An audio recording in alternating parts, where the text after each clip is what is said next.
बिस्मिल्लाहिर्रहमानिर्रहीम। आज के सेशन में हमारे पास पहला आर्टिकल है shifting Sands. Doctor Khurram Abbas ने लिखा है। द न्यूज़ इंटरनेशनल का ये आर्टिकल है। इसमें जो बेसिक कंसेप्ट इशू जो डिस्कस किया गया है वो साउथ एशियन जो स्मॉलर स्टेट्स हैं उनके ऊपर इंडियन इन्फ्लुएंस के बारे में बात की गई है कि स्मॉलर स्टेट्स क्या होती हैं और उनका जो साउथ एशिया की स्मॉलर स्टेट्स हैं उनका एरिया, पॉपुलेशन, इकॉनमी वगैरह के बारे में बात की गई है और इंडिया उनके ऊपर किस तरह से अपना मिलिट्री और पॉलिटिकल इंटरफेरेंस उनके अंदर कर रहा है, उनके ऊपर किस तरह से अपना असर डाल रहा है, इंटरफेयर कर रहा है उनके मामलात में, उसके बारे में इसमें डिस्कशन हैं। और अभी वो जो साउथ एशियन स्टेट्स हैं वो इंडियन कैंप को छोड़ के चाइनीज़ कैंप में शामिल हो रही हैं, तो उसकी क्या वजूहत है, उसके पीछे पीछे जो क्या महरक़ात हैं, क्या रीज़न है उसके पीछे, वो इसमें डिस्कस की गई है। और फाइनली कि इस पे इंडिया जो है वो क्या रिस्पॉन्स दे रहा है सारी सिचुएशन में कि उसके डिफाई कर रहे हैं उसके इंटरवेंशंस को, जो ये साउथ एशियन स्टेट्स हैं, स्मॉल साउथ एशियन स्टेट्स हैं, तो वो क्यों कर रही हैं, तो इसके ऊपर इंडिया का रिएक्शन क्या है। तो दूसरा हमारे पास क्लाइमेट चेंज के बारे में दुबई, बाकू और बेलम एडिटोरियल का नाम है, अली तौकीर शेख ने लिखा है, ये डान का एडिटोरियल है। इसमें जो बेसिक चीज़ें बात की गई हैं वो कॉन्फ्रेंस ऑफ पार्टीज COP 28, 29 और 30 के बारे में इसमें बात की गई है। COP 30 के बारे में दुबई में होने वाली COP 28 के बारे में इसमें डिस्कशंस हैं। अभी नवंबर 2024 में जो होने वाली है COP 29 अजरबैजान बाकू में, उसके बारे में इसमें बताया गया उसमें क्या एजेंडाज होंगे, उसमें क्या डिस्कशंस की जाएंगी। और ब्राज़ील में होने वाली COP 30 के बारे में बात की गई है। इसके अलावा पाकिस्तान के लिए क्या चैलेंजेस हैं क्लाइमेट चेंज को लेके और क्या पाकिस्तान के पास अपॉर्चुनिटीज़ हैं, क्या बेनिफिट पाकिस्तान हासिल कर सकता है, वो इसमें डिस्कस किया गया है। तो हमारे चैनल को सब्सक्राइब करें और कमेंट्स में जो हम क्वेश्चन पूछते हैं उसका आंसर जो है देना ना भूलें और हमारी वीडियोज़ को लाइक करना भी ना भूलें। बिस्मिल्लाहिर्रहमानिर्रहीम।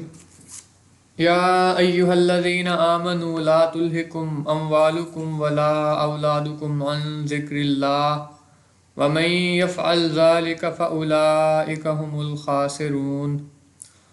O you who have believed, let not your wealth and your children divert you from remembrance of Allah, and whoever does that, then those are the losers.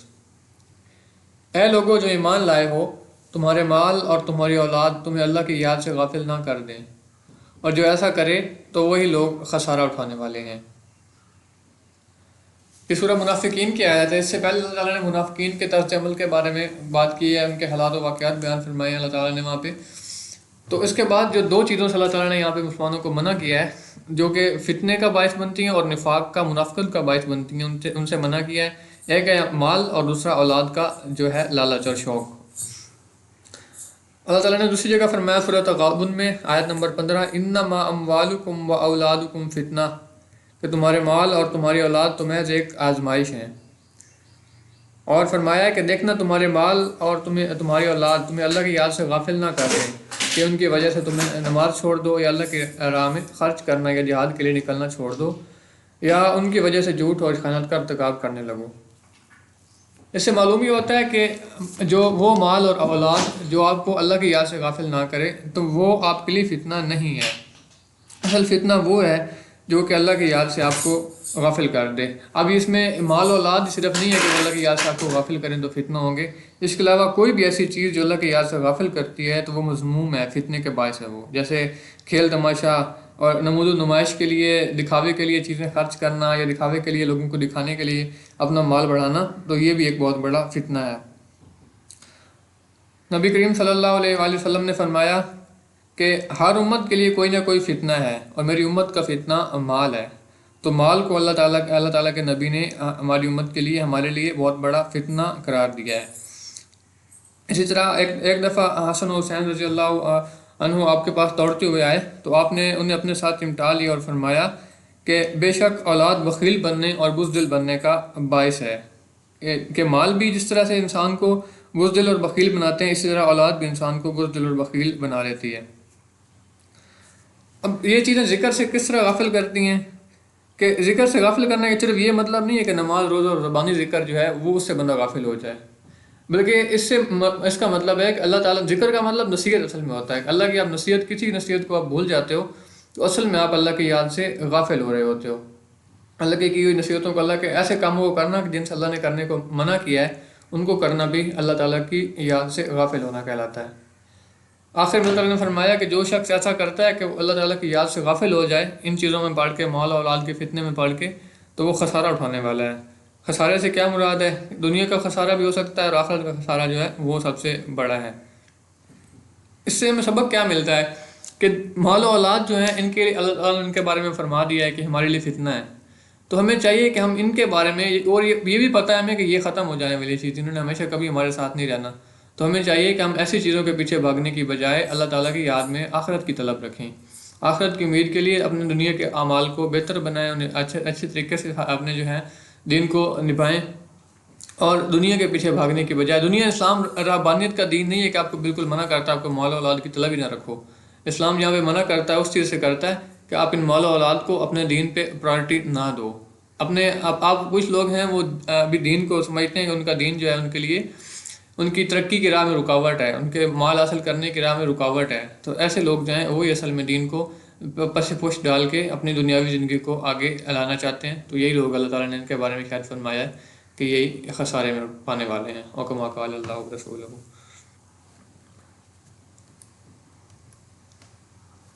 अच्छा, शिफ्टिंग सैंड्स हमारा आज editorial है। इसमें टॉपिक्स हम cover करेंगे कि small state का concept क्या होता है, इसके अलावा स्मॉल स्टेट साउथ एशिया में कौन कौन सी हैं, और इंडिया जो है वो किस तरह से इंटरफेयर कर रहा है स्मॉल स्टेट्स, साउथ एशिया की जो स्मॉल स्टेट्स हैं उनमें किस तरह से इंटरफेयर कर रहा है, और स्मॉल साउथ एशियन स्टेट्स वो यूएस चाइना कैंप का कैंप जो है वो क्यों ज्वाइन कर रही हैं। अच्छा, डेफिनेशन ऑफ स्मॉलर स्टेट की कोई प्रॉपर डेफिनेशन जो है वो इंटरनेशनल रिलेशंस में नहीं बयान की गई, इंटरनेशनल अफेयर्स में बयान नहीं की गई, वो प्रॉपर डेफिनेशन नहीं है। जनरली इसको कहा जाता है कि जो छोटी स्टेट्स होती है, जिनका साइज़ कम होता है, उनके एरिया कम होता है, इकॉनमी कम उनकी होती है, जीडीपी ग्रोथ रेट उनका, जो जीडीपी जो है वो कम होती है, तो पॉपुलेशन कम होती है, तो इन सारी चीज़ों को कहते हैं कि इस कंट्री का जो है वो कम है, उसका सॉरी वो स्मॉलर स्टेट है। अब लेकिन ये डेफिनेशन देखें तो ये यूए और कतर जैसी स्टेट्स पे ये लागू नहीं होती है, क्योंकि वो स्मॉलर स्टेट्स भी हैं, पॉपुलेशन तो कम है लेकिन उनकी इकॉनमीज जो हैं वो बहुत स्ट्रॉन्ग हैं। इकॉनमी स्ट्रॉन्ग होने की वजह से वो जियो पोलिटिकल अफेयर्स में उनका काफ़ी हाथ है, वो काफ़ी एक्टिव है इन चीज़ों में। साउथ एशिया की स्मॉलर स्टेट्स की बात करें तो साउथ एशिया में जब स्मॉलर स्टेट्स का नाम लिया जाता है तो इसमें नेपाल, भूटान, इसके अलावा मालदीव और श्रीलंका, ये 4 कंट्रीज़ को basically small south Asian states कहा जाता है। इनके अगर इकॉनमी की बात करें तो उनकी कलेक्टिव इकॉनमी जो है वो $120 बिलियन के करीब बनती है, जीडीपी इनकी। और इनकी पॉपुलेशन देखें तो 53 कलेक्टिव इनकी पॉपुलेशन 53.3 मिलियन है, जो कि इंडिया की पॉपुलेशन का सिर्फ 3.8% बनता है। और इंडिया की मध्य प्रदेश से इसका जो है वो पॉपुलेशन कम है। इन तीनों स्टेट, चारों स्टेट्स की मिला के पॉपुलेशन जो है, इंडियन स्टेट मध्य प्रदेश, इनकी पॉपुलेशन कम है। ज्योग्राफिक्स की बात करें तो नेपाल, भूटान, मालदीव, श्रीलंका का कलेक्टिव जो एरिया है वो 250 जो है 1000 स्क्वायर किलोमीटर बनता है, अराउंड अबाउट 252,000 स्क्वायर किलोमीटर्स। और जो कि पाकिस्तान से तो बहुत ही कम है, पाकिस्तान का तकरीबन 800,000 स्क्वायर किलोमीटर्स है। और ये राजस्थान से भी, इसका राजस्थान स्टेट है जो इंडिया की, उससे इसका जो है वो काफ़ी कम है रकबा, एरिया।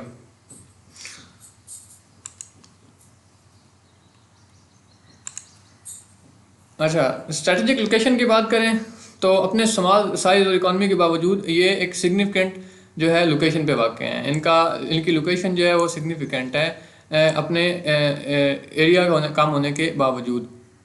वजह क्या है? इनकी इंडिया के करीब होना है, प्रॉक्सिमिटी टू इंडिया, इंडिया के करीब होने की वजह से इनकी जो स्ट्रेटेजिक जो लोकेशन है वो बहुत ज़्यादा इम्पोर्टेंट बन गई है, उसकी बहुत ज़्यादा इम्पोर्टेंस वो बढ़ चुकी है। क्योंकि इसी वजह से, और ये इंपॉर्टेंस इसकी ज़्यादा होने की वजह से कि न्यू दिल्ली के जो है उनके पॉलिसी मेकर्स के लिए, उनके स्ट्रेटजी मेकर्स के लिए एक मेन रोल जो है वो ये स्टेट्स भी प्ले करती हैं। श्रीलंका और मालदीव देखें तो ये क्यों इंपॉर्टेंट है इंडिया के लिए? क्योंकि उनकी मैरीटाइम सिक्योरिटी के लिए है। मैरीटाइम सिक्योरिटी मतलब उनके समुद्री हदूद के ये करीब पड़ते हैं। और जैसे देखें ये श्रीलंका हो गया और मालदीव्स भी इधर ही करीबी है। तो ये दोनों स्टेट्स जो हैं ये इंडिया की मैरीटाइम सिक्योरिटी को बहुत ज़्यादा फ़ायदा पहुंचाती हैं इनकी वजह से। अगर इंडिया ने अपना होल्ड कर ले तो ये मैरीटाइम सिक्योरिटी पाकिस्तान की तरफ से भी और इधर साउथ ईस्ट एशियन स्टेट्स की तरफ से भी इसको काफ़ी जो सिक्योरिटी प्रोवाइड हो जाती है। इधर देखें तो इसको नेपाल और भूटान की बात करें तो ये बफर जोन की तरह काम कर रहे हैं इनके दोनों के दरमियान में। इंडिया और चाइना के दरमियान में बफर जोन है, एक न्यूट्रलिटी का जोन है। तो इसकी वजह से ये भी इनके लिए काफ़ी जो है एक मेन पॉइंट और सपोर्टिंग पॉइंट रखता है। ये देखें ये चाइना है, तो इधर ये भूटान और ये नेपाल और ये इधर इंडिया। तो ये दोनों स्टेट्स के दरमियान में चाइना और इंडिया के दरमियान में बफर जोन है, न्यूट्रलिटी का जोन है। एक साइड पे इनके चाइना और एक साइड पे इंडिया है। तो इंडिया जो है इन स्टेट्स को किस तरह से कंट्रोल कर रहा है, इन पे किस तरह से अपना इन्फ्लुएंस डाल रहा है, इनके अंदर किस तरह से इंटरवीन कर रहा है। 3 तरीक़ों से। पहला है कि इंस्टॉलेशन ऑफ रिजीम्स, ये अपनी मर्जी के जो है वहाँ पे रिजीम चेंज जो है वो कर रहा है। अपनी मर्जी के रिजीम्स जो है वो वहाँ पे इंस्टॉल कर रहा था, कर तो नहीं रहा, भी कर रहा था। इसके अलावा उनको कंडीशनल होता है शराइत के ऊपर जो किसी किस्म की असिस्टेंस देना, उनको कोई चीज़ प्रोवाइड करना और उसके बदले में उन पर कंडीशंस लगा देना कि आपने कोई इस तरह का पॉलिसी में चेंजिंग करनी। इसको कहते हैं conditional support, conditional economic assistance. और तीसरा क्या कर रहा था, मिलिट्री के जरिए कोई फोर्सफुली उनको ऐसे काम करने पे मजबूर कर रहा था कि उनकी जो अपना कंट्रोल है उसके ऊपर उसको कम होने से, लूजन होने से बचा सके। इंडियन इंटरफेरेंस की हिस्ट्री की बात करें तो इसकी मिलिट्री ने मालदीव में 1988 में एक ऑपरेशन कैक्टस के नाम से एक मिलिट्री ऑपरेशन लॉन्च किया, जिसका मकसद था कि वहाँ पे होने वाली एक बगावत की, जो हुकूमत के खिलाफ बगावत हो रही थी, उसको रोकना था। तो इस बगावत को रोकने के नाम पे इन्होंने वहाँ पे एक इंटरफेरेंस थी मालदीव्स के अंदर। आगे देखें 2003 में इन्होंने भूटान के अंदर इस तरह एक ऑपरेशन लॉन्च किया काउंटर इंसर्जेंसी ऑपरेशन के नाम पे। United liberation front of Assam एक उनकी एक ऑर्गेनाइजेशन थी, उसके खिलाफ इन्होंने वहाँ पे भूटान में ऑपरेशन लॉन्च किया। श्रीलंका में देखें तो इन्होंने पीस कीपिंग के नाम पे 1990s में और 1980s में वहाँ पे इंडियन ट्रूप्स जो हैं वो भेज दिए न्यू दिल्ली ने। नेपाल के ऊपर भी इसी तरह काफ़ी काउंटर टेररिज्म के नाम पे वहाँ पे ये इस तरह के अटैक्स कर रहे हैं और उनकी ट्रेड के ऊपर रिस्ट्रिक्शन लगा के और कंडीशनल एड्स की जरिए से उनके अंदर ये काफ़ी कोर्सिव मेजर्स फोर्सफुली उन पे ऊपर इन्फ्लुएंस डाल रहे हैं। इन टैक्टिक्स के जरिए से अपने साइज़ की वजह से, अपने एरिया की वजह से और अपनी बड़ी एक डेमोग्राफिक्स की वजह से, पॉपुलेशन की वजह से और इकॉनमी की वजह से इंडिया जो है वो एक डोमिनेट एक्टर के तौर पे साउथ एशियन स्टेट्स में सामने आया है। चाइना के जो है उसके राइज होने के बाद और बेल्ट एंड रोड इनिशिएटिव शुरू होने के बाद चाइना जो है वो इन साउथ एशियन स्टेट्स के लिए एक नई मार्केट के तौर पे उभरा है, एक नए पार्टनर के तौर पे, वो स्ट्रेटेजिक पार्टनर के तौर पे उनके लिए सामने आया है। तो ये इसकी वजह से इंडिया को काफ़ी चैलेंज जो है वो सामना करना पड़ रहा है। चैलेंज है सिचुएशन इसके लिए, इंडिया के लिए। बीजिंग ने क्या किया है, बीजिंग की एक पॉलिसी है। चाइना की आप पॉलिसी देखेंगे कि किसी भी कंट्री के इंटरनल अफेयर्स में कोई किसी किस्म की इंटरफेरेंस नहीं करते। इनकी नो इंटरफेरेंस पॉलिसी है। इन किसी भी कंट्री के डोमेस्टिक अफेयर्स में, इंटरनल अफेयर्स में ये कोई नहीं करते। इसी वजह से तो तमाम छोटी स्टेट्स हैं वो चाइना के बारे में, उनके लिए बारे में बहुत अच्छा गुड विल पाई जाती है उसको। वो इसकी बहुत सपोर्टिव है उनके लिए सारा सिस्टम जो है।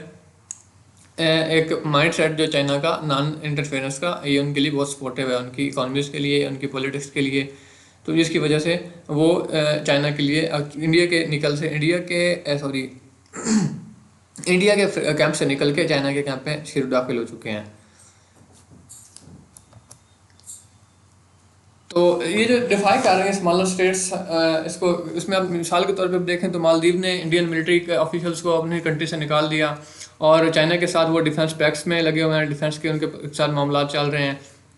भूटान ने क्या किया है कि वो भी चाइना के साथ डिप्लोमेटिक रिलेशंस बना रहे हैं और भूटान के फॉरेन मिनिस्टर ने रिसेंटली चाइना का विजिट भी किया है और बाउंड्री के बारे में जो उनके कन्फ्लिक्ट चल रहे थे बॉर्डर के बारे में, उसके बारे में उन्होंने काफ़ी वहाँ पे इसके बारे में मीटिंग्स हुई हैं।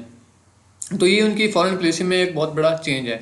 नेपाल भी अपनी जो है पॉलिसी चेंज कर रहा है और चाइना के साथ उनके हाई प्रोफाइल विजिट्स जो हैं वो शुरू हो चुके हैं।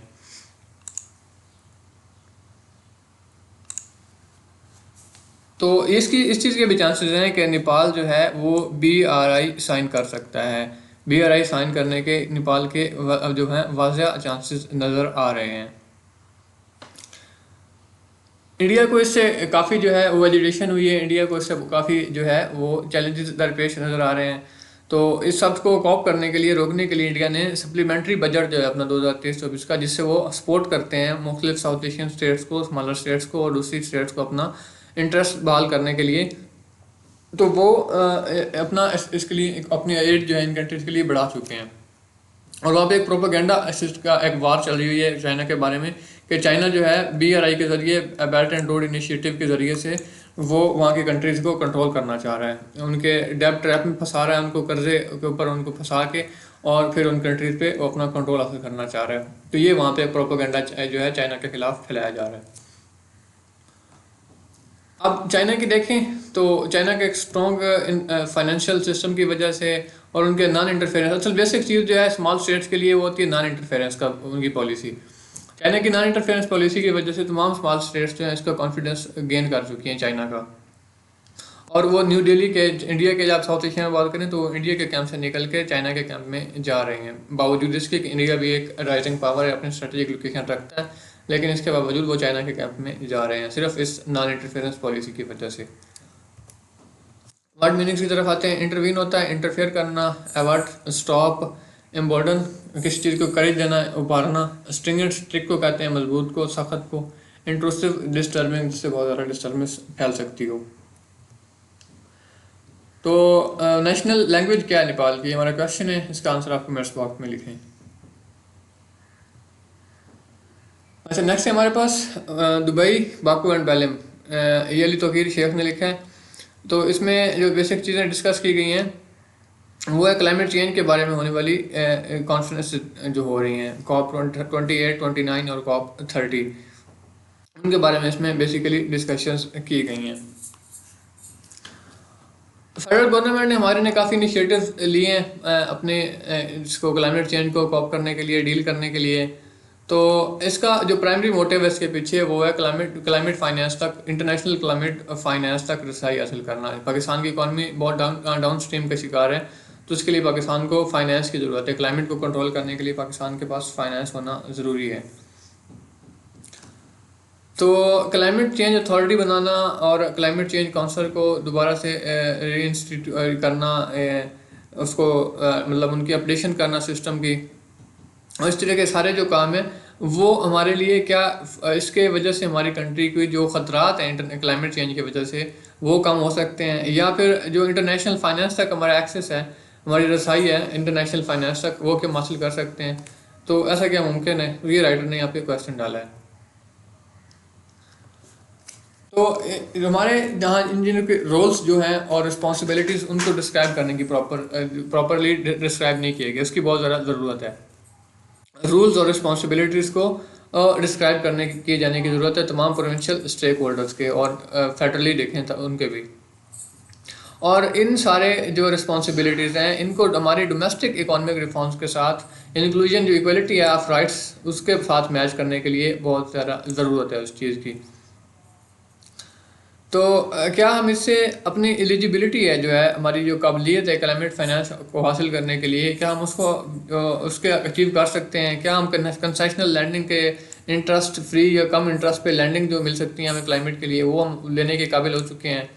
और ट्रेड और इन्वेस्टमेंट के लिए इसमें हमारे पास क्या अपॉर्चुनिटीज़ हैं?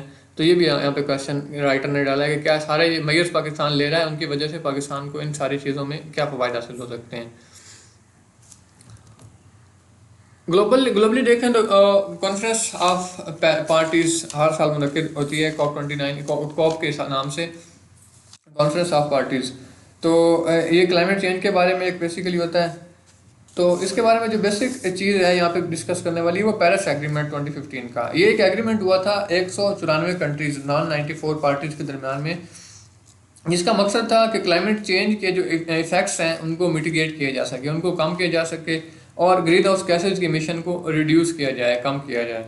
ये इसका मेन पॉइंट था पेरिस एग्रीमेंट का। तो उसी को लेके अभी ये जो कॉन्फ्रेंस चल रही है COP के नाम से, अभी ब्रिटेन में एक हुई थी, उसके बाद फिर उसके अगले साल इजिप्ट में, और अभी दिसंबर 2023 में ये यूएई में COP28 के नाम से ये कॉन्फ्रेंस हुई थी। तो इनमें हाल में तकरीबन एक दर्जन के करीब जो मुख्तलिफ इनिशिएटिव्स हैं इन्वायरमेंट के लिए वो इंट्रोड्यूस करवाया गया है।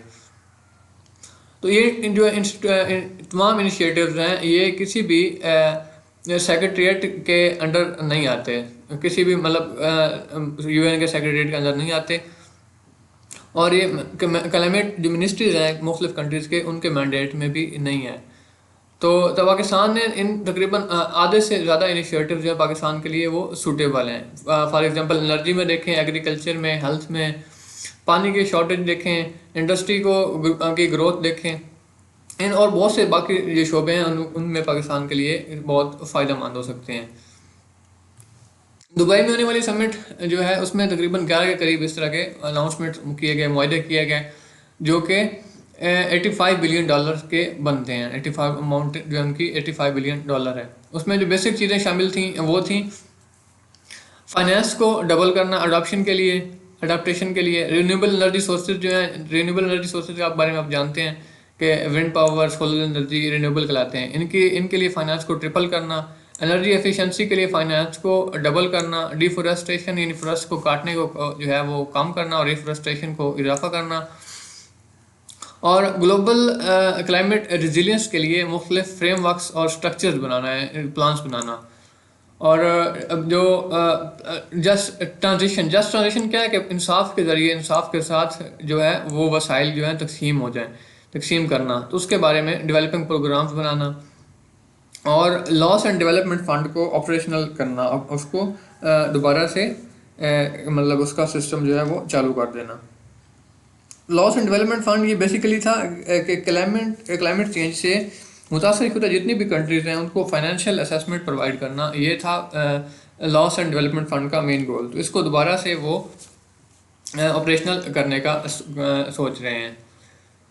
पाकिस्तान ने सिर्फ आखिरी ये लॉस एंड डेवलपमेंट फ़ंड के अलावा पाकिस्तान ने किसी भी इनिशिएटिव अपना इंटरेस्ट शो नहीं किया, इसके बावजूद इसके कि यूएई के जो कॉप चेयर थे, जो चेयरमैन थे उसके यूएई कॉन्फ्रेंस के, उन्होंने पाकिस्तान का विज़िट किया कि वो पाकिस्तान इन इनिशिएटिव्स में कितना इंटरेस्ट रखता है और पाकिस्तान इसमें कितनी सपोर्ट उनकी चाहता है, लेकिन पाकिस्तान ने कोई इंटरेस्ट इतना शो ही नहीं किया। ब्राज़ील और बाकू में जो कॉप्स होने वाली हैं उनके लिए जो है पाकिस्तान ने नहीं, पिछली जो COP28 थी उसमें इन दोनों कॉप्स के लिए, कॉन्फ्रेंस ऑफ पार्टीज़ के लिए एक रोड मैप और मेन्यू तयन कर दिया गया था। बाकू में जो भी दिसंबर 2023 में हुई है, होने वाली है 24 में, और बेलम ब्राज़ील में दिसंबर 2025 में होने वाली है, तो उसका रोड मैप क्या है वो हम डिस्कस करते हैं। COP29 जो अज़रबैजान में होने वाली है, उसमें क्या चीज़ें, मिटिगेशन ऑफ रिसोर्सेज के रिसोर्सेज के इस्तेमाल को, कंजप्शन को कम करना, रीजनल पीस को आगे बढ़ावा देना, और वाटर इश्यूज़ को सॉल्व करना, ये 3 जो है मेन फोकस होंगे COP29 अज़रबैजान में। और ब्राज़ील में जो होने वाली है उसमें जो बेसिक चीज़ें डिस्कस की जाएंगी, सोशल डेवलपमेंट है, सोशल डेवलपमेंट के बारे में, क्लाइमेट जस्टिस के बारे में, और फॉरेस्ट की प्रोटेक्शन और रिफोरेस्टेशन के बारे में उसमें जो है मेन पॉइंट्स जो हैं वो डिस्कस किए जाएंगे। तो ये दोनों जो हो रही हैं कॉप्स, इन दोनों का एजेंडा जो है पाकिस्तान की डेवलपमेंट नीड्स के साथ अलाइंड है, पाकिस्तान की डेवलपमेंट नीड्स भी इसके साथ मैच करती हैं।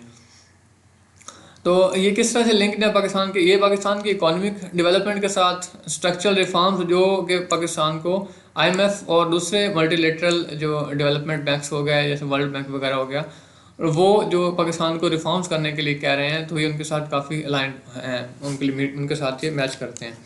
और तीसरा क्या है इसमें कि transformation needs to meet SDG target. SDG क्या होते हैं? Sustainable development goals, development growth के लिए जो गोल्स किए जाते हैं उनके बारे में ये SDG कहते हैं। तो उसमें पाकिस्तान के लिए ट्रांसफॉर्मेशन के लिए उसकी कितनी ज़रूरत है पाकिस्तान को, वो इससे हम अचीव कर सकते हैं। SDG की बात करें तो ये रियो डी जेनेरो में एक कॉन्फ्रेंस हुई थी 2012 में, उसमें US conference of sustainable development, उसमें ये जो है गोल्स हैं वो डिस्कस किए गए थे, उनको वहाँ पे ये जो है प्लान किया गया था। इनमें जो मेन पॉइंट्स थे वो थी इकोनॉमिक ग्रोथ, तमाम कंट्रीज़ की इकोनॉमिक ग्रोथ करना, इक्वलिटी लाना, इंक्लूजन वहाँ पे पैदा करना कंट्रीज़ में, और तीसरा जो मेन पॉइंट था क्लाइमेट चेंज के बारे में वो था इन्वायरमेंटल प्रोटेक्शन का। तो ये सस्टेनेबल डेवलपमेंट गोल्स थे। तो इम्प्लीमेंटेशन ऑफ COP28 टारगेट्स, ये जो है मेन एजेंडा होगा बाको का। बाको जो है वहाँ पे COP29 होने वाली है, तो उसमें ये देखा जाएगा कि COP28 के टारगेट्स को कितना इम्प्लीमेंट किया गया है। इसके अलावा हाई लेवल मीटिंग्स भी जो हैं वो वहाँ पे मुनक्किद होने वाली हैं, और जो दूसरे जो इसमें जो है पॉइंट्स होंगे वो NDC डेवलपमेंट के बारे में और रीजनल ग्रीन कॉरिडोर्स के बारे में भी वहाँ पे बात की जाएगी। इसके अलावा ये देखा जाएगा कि ट्रेड जो है वो उसका क्या रोल है क्लाइमेट को क्लाइमेट चेंज को कंट्रोल करने में और क्लाइमेट को आगे प्रमोट करने में। हम यहाँ पे डिस्कस करते हैं 4 track climate policy for Pakistan, कि पाकिस्तान क्लाइमेट चेंज को कंट्रोल करने के लिए जो है वो 4 मेन पॉइंट्स की पॉलिसी जो पाकिस्तान अपने अंदर जो है लागू कर सकता है। तो वो 4 मेन पॉइंट्स क्या हैं उसके बारे में हम बात करते हैं कि पॉलिसी क्या है जो है पाकिस्तान की क्लाइमेट चेंज पॉलिसी के क्या जो है अपने अंदर उसके मेन पॉइंट्स होने चाहिए, वो किन चीज़ों पर डिपेंडेंट होनी चाहिए, इसमें क्या चीज़ें होनी चाहिए, क्या चीज़ें नहीं होनी चाहिए, वो डिस्कस करते हैं। अच्छा, पहले उसकी ये प्रॉपर्टी होनी चाहिए क्लाइमेट चेंज पॉलिसी की कि वो साइंटिफिक डेटा और रिसर्च उसको गाइड कर रहे हों। वो कंजर्वेटिवली पुराने सिस्टम है उन्हीं के साथ ऑब्सोल्यूट सिस्टम के साथ बनाओ, बल्कि अभी मॉडर्न साइंटिफिक डेटा जो है उसके साथ उसको बनाया जाए। इसके लिए पाकिस्तान में global change impact study centre है, जूलॉजिकल सर्वे सेंटर है पाकिस्तान के अंदर, जूलॉजिकल सर्वे है, और पाकिस्तान इन्वायरमेंटल प्रोटेक्शन एजेंसी।